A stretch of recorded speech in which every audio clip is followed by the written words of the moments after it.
The phrase load management is running rampant through the NBA. So we have to really break down what load management is and is it truly a problem for the NBA? Listen, we've got stars who've been load managing for years. But I think now we're starting to see a trend that could really become a problem for the NBA if it's not addressed, if it's not nipped in the bud. So in this channel, we're going to be breaking down, does the NBA have a load management problem? And not only does the NBA have a load management problem, but do the stars and the mentality of the stars, is it truly a problem in comparison to past eras and past decades? Let's go ahead and jump right into this thing.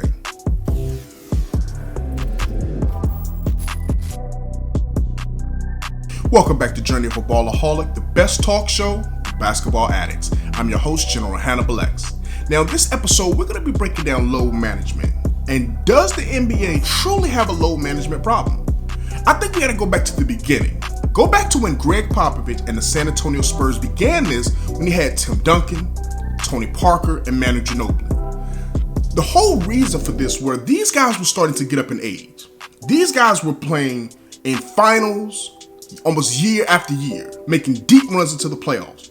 So not only were they giving you solid 80 games, but then they would turn around and play 20 games into the playoffs. So Greg Popovich started to sit them every now and then.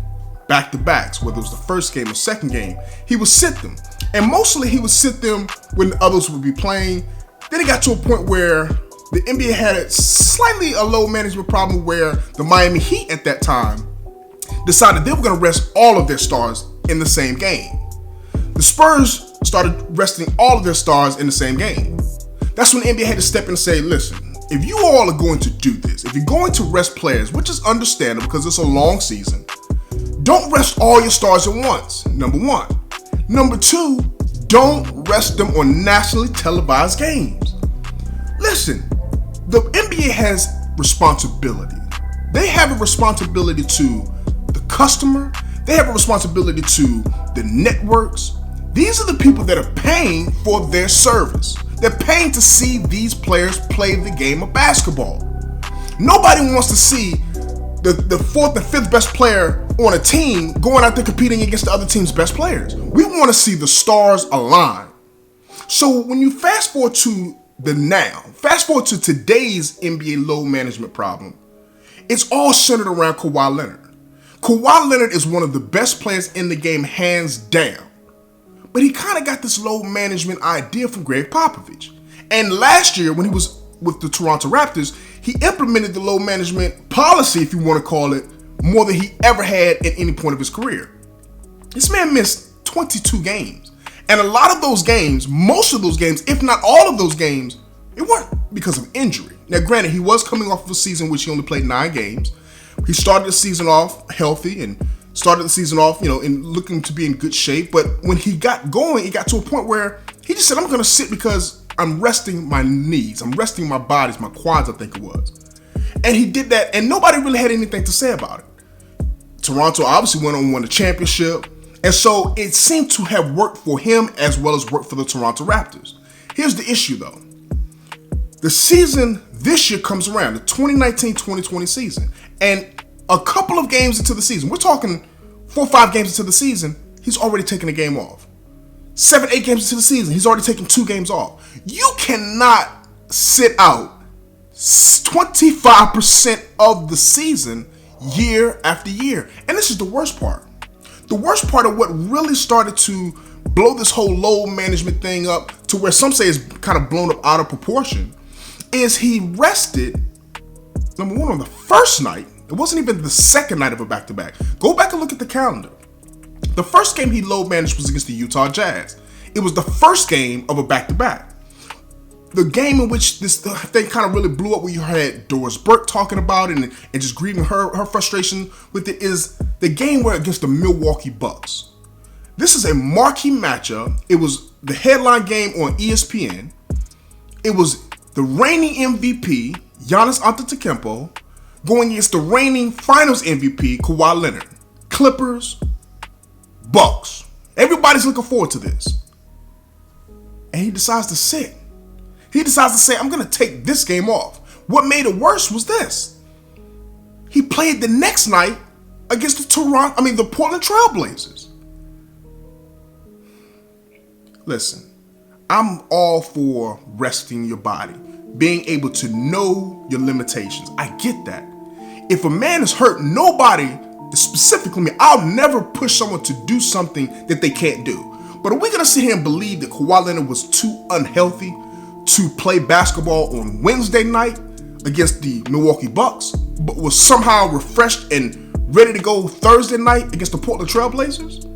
Listen, if he was playing, or if he was deciding to not play on the second night of a back-to-back, I think people would be much more understandable. They would say, listen, you just played against Milwaukee the night before in a big-time matchup against Giannis. We get you want to now sit against the Portland Trail Blazers. We would have understood that. That's not what he did. He sat out the first game.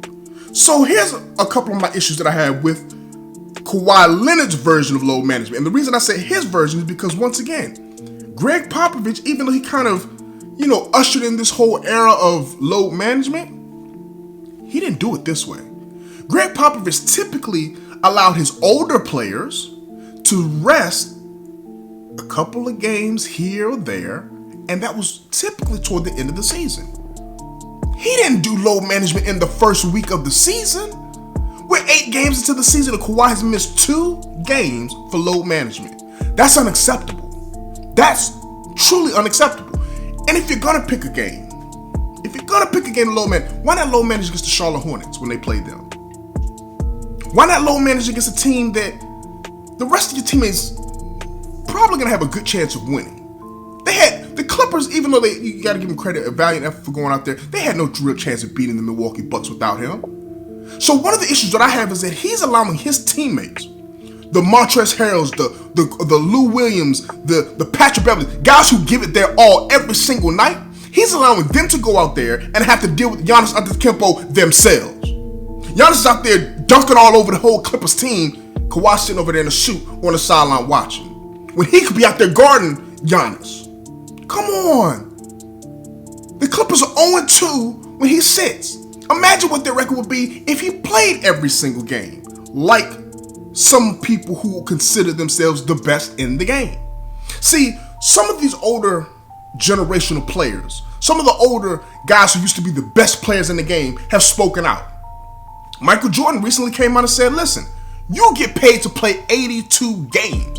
You're going to play. Jordan, I think 9 out of the 13 years or whatever that he played in the NBA, he played all 82. 9 years of playing all 82. I think he had 10 years of playing at least 81 games. He played the game consistently.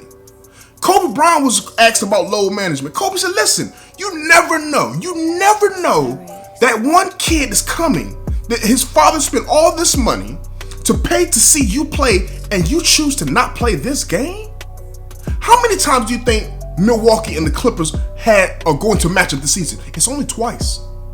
That matchup you're only going to see 2 times a year because it's East versus West. Giannis versus Kawhi, we've been robbed of 50% of the opportunity to see that because he decided he wanted to load manage on a Wednesday instead of doing it on a Thursday, on the first game instead of the second game. LeBron James was recently asked, what's your thoughts about load management? LeBron said simple, if I'm hurt, I'm not playing. Nobody would argue that. There's no person who's going to say Kawhi Leonard, unless you're the San Antonio Spurs, go out there and play when you're hurt. I get him wanting to protect his body. I'm 100% behind that. But you can't be hurt on Wednesday and then healthy and ready to go on Thursday. Kawhi Leonard right now is leading the NBA in fourth quarter scoring, and it's no wonder. He, like Toronto, like Terry Stotts said, he's well rested when those fourth quarters comes because he's sitting out the night before. So of course he's going to have more energy in the fourth than other people who've been playing every single game, all season. Come on, man. And people are calling Kawhi Leonard the best player in the game. I go back to my player rankings at the beginning of the season. I pegged Kawhi Leonard as number 1 in the NBA. Coming off a Finals MVP, in a situation where he did something that no player has ever done in history, I put him at that number 1 spot. I can't do that. I have to remove him from there. He cannot be the best player in the game and he's sitting 25% of the season year after year. Can't happen. James Harden was recently asked about the whole load management. Listen to what James Harden had to say about load management. If I'm hurt, of course I won't play. Even if I'm a little banged up, I try to push through to a certain extent. But, have you ever seen me not play because of load management? Listen, I'm not sitting here saying that James Harden is better than Kawhi. I'm not saying that. But you have to appreciate guys like James Harden, like Russell Westbrook. They have that mindset that says, if I'm healthy, I'm going out here to play. If that means that come April, come May, June possibly, I'm a little bit more banged up, so what? That's the NBA. That's what everybody goes through. The John Stocktons, the Karl Malones, they didn't make excuse for losing to Michael Jordan because they were playing 82 games consistently. They came out there and played. And the medical technology now is better than what it was then. So I understand we've gotten smarter now, so we want to maintain a different way of thinking. Your diet is going to be better. The load that you're putting on yourself during practice is going to be less. I get that. There's ways to load manage without robbing the consumer and the television networks. Listen to what Tracy McGrady had to say when he was asked about load management. And even though he agreed that he wished that load management was around during his time, listen to what he said about when he wouldn't load manage. There's no way I was going to take load management when the guys I named yesterday are Kobe or AI, Paul Pierce, Vince, so those guys come into my building. I mean, listen, you got to respect that. You got to respect the guy who says, when the best players are coming in my home, I'm not ducking that wreck. I'm going to stand 10 toes down and I'm going to battle these guys. Come on, Kawhi. Listen, I love Kawhi's game, but I love to see his game. I want to see Kawhi versus LeBron, Kawhi versus Greek Freak, Kawhi versus any other big-time player. If you're playing against the Washington Wizards, the Chicago Bulls, the Memphis Grizzlies, I get you wanting to say, listen, my team is good enough to beat these guys. They don't even have a marquee player on their team that I'm going to truly battle with. But don't rob the fans, specifically those fans that paid their money to be at the game. There's somebody who traveled maybe from Milwaukee to come see that game. There's somebody who traveled from a different country to just, their only opportunity was during that specific week or weekend. And they're there to see those games, to see you playing that game. You're that kid's favorite player and you stiff him because you want to keep a couple of wear and tear, a couple of extra minutes off your knee. Come on, Kawhi. You're already playing only 30 minutes a game. You're on a team with arguably the best bench in NBA history with Lou Williams and Montrezl Harrell who come and give you help. Come on, man. Nobody's saying you can't load manage. LeBron James has had games where he's load managed. Kobe Bryant has had games where he's load managed. There's a difference, though. Can we at least wait until after All-Star break? Can we at least wait until March or April? Can you give us the second night of a back-to-back off where we can kind of predict when you're going to not play versus the first week or second week of the season and you're missing the first game, a marquee game that's on television against a marquee matchup? Come on, brother. You got to give us better than that. We demand better than that. And the NBA has to do something. A $50,000 fine, that's nothing. That is a disgraceful fine for what the consequences should be for that. Come on, Adam Silver. I know you are the players' executive. I get it. You're much better than what David Stern was as far as connecting with the players. I get that. But they need you to step up and to give out much more severe fines than a $50,000 fine for a man missing a primetime matchup like that we only get 2 opportunities to see all season, and now one of them's gone. One of them's gone. And the really unfortunate part about this, and this is the second part, is this. The Clippers have supposedly 2 stars on their team, Paul George and Kawhi Leonard. Paul George was still rehabbing, trying to get back in shape from his offseason shoulder surgeries. So if Paul George was playing and he had sat out that game, I'm almost positive people wouldn't feel as bad as they do, wouldn't be as angered as we are, because you would still have Paul George versus the Greek Freak. But you know Paul George is not playing, and you leave Lou Williams and some young boys to play up against the reigning MVP. They had no chance against this man. No chance against this man. So not only is your team affected, because once again, they're 0-2 without him when he's load managed, but the fans, the network, listen, ESPN, they went ahead and had to fire hundreds of people. ESPN fired hundreds of people because of the bad deal that they did with the TV contracts and how things haven't been panning out, and they had to try to make up by letting some employees go. So people are losing their jobs over this. It's not just people losing out on an entertainment value. People are losing jobs over deals that are being going. And I guarantee you, at the next negotiation, they're going to factor that in. ESPN, TNT, these big companies are going to factor in your best players, Adam Silver, are sitting out primetime games. Yeah, and you're only going to charge them $50,000 when we're giving you billions of dollars. It's not right. It's not right. So at the end of the day, I think that the NBA does have a load management problem because Kawhi Leonard doesn't seem like he's going to change this strategy. The Clippers seem like they signed up for this. Like, once again, when this happened last year with Toronto, I can understand. He's coming off of only playing 9 games all season the year before that. He's healthy. Kawhi Leonard, and if the medical report, here's the other key to this. If the medical report is saying that he's not healthy, which the NBA kind of tried to say, oh, well, we got some medical evidence to show his knee, it's not what, then that means that the Clippers are lying because somebody came out and said he's good to go. So Kawhi got upset about that. Kawhi got upset about his medical reports being leaked to the public. So somebody's in trouble here because either the Clippers are lying about his medicals, the NBA is lying about what they're supposedly getting from the Clippers. Somebody's lying. And that could affect betting. So now you got another issue in your hand. Because if Doc Rivers comes out and says that Kawhi Leonard is healthy, he's good to go, but then the NBA is saying the Clippers gave us some information that says his knee is really messed up, who's telling the truth and who's lying? Because when I'm betting my money, when gamblers are all around the world are betting their money, they're betting on a healthy Kawhi Leonard. Or they're betting on an injured Kawhi Leonard. You got to let us know. So the NBA right here is in a real sticky situation. And we're not out of this. The Clippers have a game coming up this week, Wednesday and Thursday, another back-to-back. You got the Houston Rockets on Wednesday.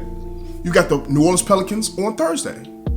Are we going to see Kawhi Leonard miss out on a matchup with James Harden? Oh, the NBA is not, the ESPN or TNT, whoever's covering that game, they're not going to like that one. They're not going to like if Kawhi Leonard misses another ESPN game, national televised game against a big-time teams and a big-time marquee matchup. They're not going to like that. Now, granted, there's nothing they can do about it now because the NBA contract, it is what it is with the ESPN and with the TNT and the other broadcasting partners.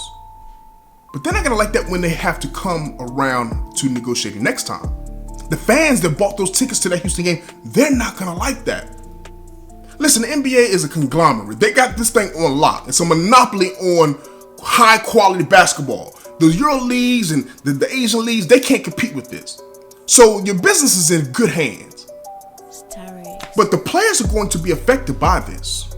The players' union has to step in to understand that this is going to affect the bottom line at the next negotiation. It's going to affect it. You're not going to get paid. You can't keep getting paid 82 games and you're only playing 60 games, Kawhi. Come on, brother. That's not how this thing works. If you're hurt, you're hurt. Say you're hurt, sit out. Sit out Wednesday and Thursday. Let us know ahead of time. Kawhi Leonard's going to be out for the next week or two. Let us know ahead of time so we know what to expect as consumers. What do you think? Do you think the NBA has a load management problem, or are we just blowing this thing out of proportion? Go down to the comment section below and you let me know what you think. As always, I appreciate you for taking a look at this video. Please make sure you subscribe to the channel, hit that like button, and tap that notification bell so that you can stay updated with the journey of a Ballaholic.